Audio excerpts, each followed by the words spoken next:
শিমুল না?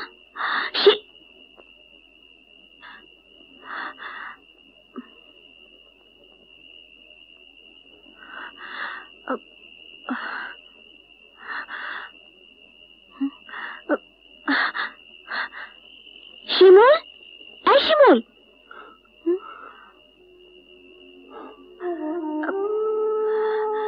কি হয়েছে তোমার? কথা বলছো না কেন?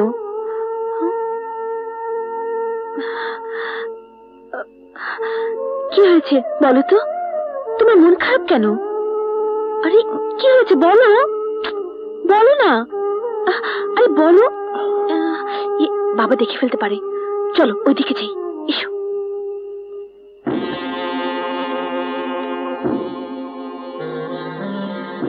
কোনাহান থেকে কিছুই জোগাড় করতে পারলাম না।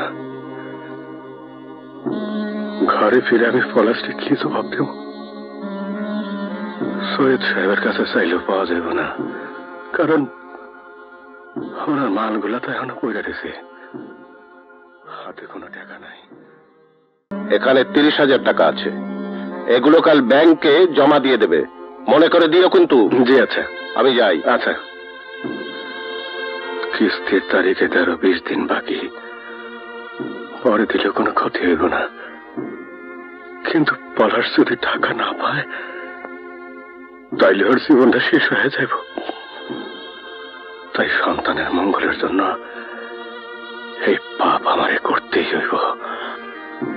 ওই টাকা দিয়ে পলাশের পরীক্ষার ফিস দিয়ে দেব।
হ্যাঁ তাই তো, চল তো দেখি। হ্যাঁ চল।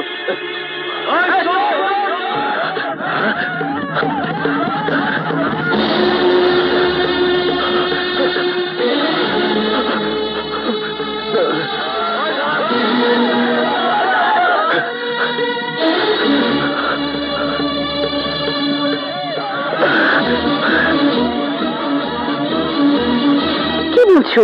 মারামারি পর্যন্ত হয়েছে? হ্যাঁ, বাবা আমারে তার চোখের সামনে যাইতে নিষেধ করছে।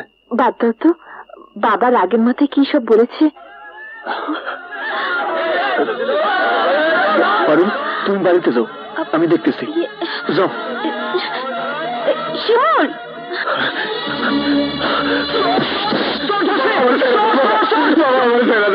এই টাকাগুলো আমার খুব দরকার বাবা। বাবা, এই টাকাগুলো আমার খুব বাবা। আমি তো ভাইয়ের পরীক্ষার টাকার লাগা আমার জায়গা দে বাবা। এই টাকাগুলো নিয়ে যাইতে না পারলে তোর ভাই পরীক্ষা দিতে পারবো না বাবা। আমার যাইতে দে বাবা, বাবা আমার যাইতে দে, আমার যাইতে দে।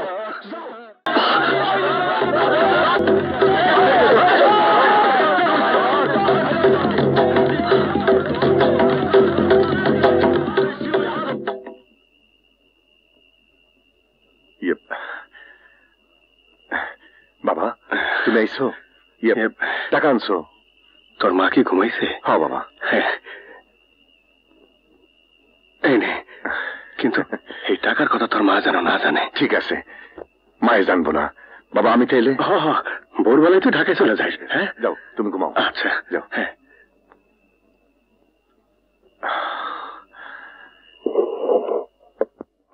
রমেশ মিয়ার ছেলে শিমুল আমার সিন্দুক থেকে টাকা চুরি করে পালানোর সময় আপনাদের কাছে হাতে নাতে ধরা পড়েছে। এমন চোরকে গ্রামে জায়গা দিলে এই গ্রামের বদনাম হবে। তাই আমার বিচার, শিমুলকে এই গ্রাম থেকে বের করে দেওয়া হোক। তাইলে আমারে আইজি এই গ্রাম থেকে বের করে দেন। আমারে, কারণ চোর আমার পড়া না, চোর আমি। শিমুল আমার ইজ্জত রক্ষা করার লাগে এই অপরাধীদের কান্দে তুলে গেছে। আমি চোর, আমার শাস্তি দেন। আমার শাস্তি হওয়া উচিত, আপনারা আমার শাস্তি দেন। তোমাকে মিশা কথা, মিশা কথা, সব মিশা কথা। চোর আমি। আমার বাবা আমার শাস্তির হাত থেকে বাঁচানোর জন্য এখানে দাঁড়ায় মিশা কথা কইতেছে। না, আমি সত্যি কইতেছি। মিথ্যা না, মিথ্যা না। আমি চোর, আমি চোর। আমার শাস্তি দেন। ও আমার বাঁচানোর জন্য মিথ্যা কথা কইতেছে। তুমি যদি চুরি করে থাকো তাহলে বলো টাকা কোথায়? কথা বলছো না কেন?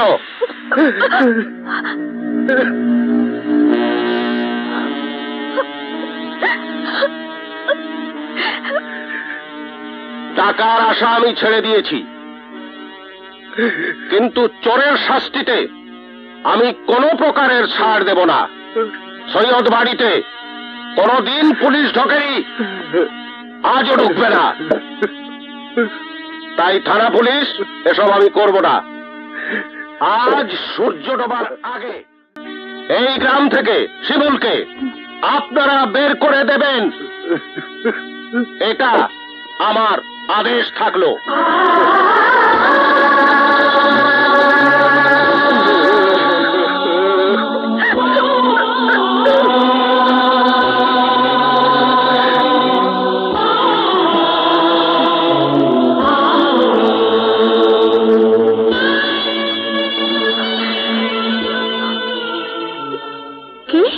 কি কইলা?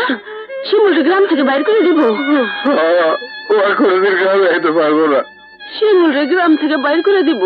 ও আর কোনোদিন গ্রামে ফিরাইতে পারবো না, কোনোদিন ফিরাইতে পারবো না।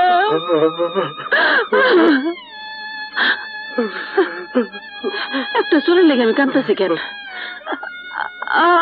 আমি তো চোরের মা। না না, তুমি চোরের মা না, তুমি এক ধন্য মা, যে শিমুলের মতো একটা সন্তানকে গর্ভে ধারণ করছিল। কারণ সে চুরি করে নাই, বরং চোরের মাথায় ওই শাস্তি নিজে মাথা বেঁধে নিছে।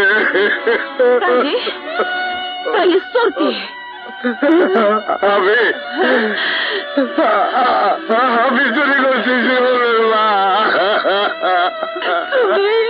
তুমি তোমার মালিকের টাকা চুরি করছো? আমি চুরি করছি।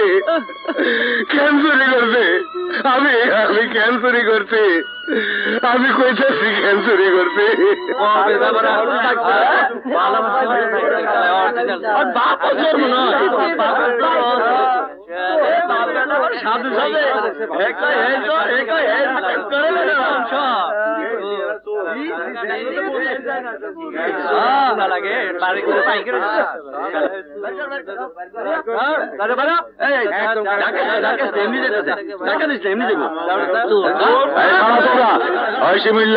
এই ব্রিজ হইল এই গ্রামের শেষ সীমানা, এইখান থেকে এখন চলে যাবি আর কোনদিন ফিরে আসবি না। এই তোমরা যাও, চলো চলো চলো। এক সন্তানের লেগে চুরি করতে গিয়া আর এক সন্তানের চোর বানায় বানালাম শিমুলের মা। শিগগির চলো, সব খুললে কইতে হইব, আমি শিমুলের ফিরাই আনতে হইব। চলো চলো। না শিমুলের মা, আমি যাইতে পারব না। আমি মুখ আমার শিমুলটা দেখাতে পারুম না, দেখাতে পারুম না। তুমি যাও শিমুল না, আমার শিমুলটা ফিরে আনো, আমার শিমুলটা ফিরে আনো। আমি যাবো। শিমুলের বাপ, কি হয়েছে তোমার? কি হয়েছে কি? আরে এদিকে এসো, বিছনায় এসো, আসো, আসো।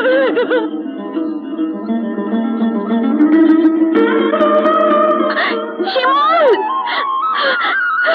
শিমুল, শিমুল, শিমুল দাঁড়াও, আমার কথা শোনো, আমার কথা শোনো শিমুল, শিমুল, শিমুল। কেন পিছু ডাকতেছ? পেছনে ফিরে যাওয়ার সমস্ত রাস্তাই তো আমার বন্ধ। কিন্তু আমার মনের দরজা তোমার জন্য খোলা শিমুল। আমি জানি তুমি চুরি করনি। থাক থাক এসব কথা। তুমি ফিরে যাও পারলি। আমাকে কি তোমার কিছুই বলার নেই? আছে, বলার শুধু একটা কথাই আছে, তুমি আমারে ভুলে যাইও। তাহলে আমার কথাও যাবার আগে শুনে যাও শিমুল, আমি আজকের পর থেকে মরার আগ পর্যন্ত তোমার অপেক্ষায় তোমার পথে থাকবো। হারামজাদা, এই ব্রিফকেস কি তোর দুলাভাইয়ের?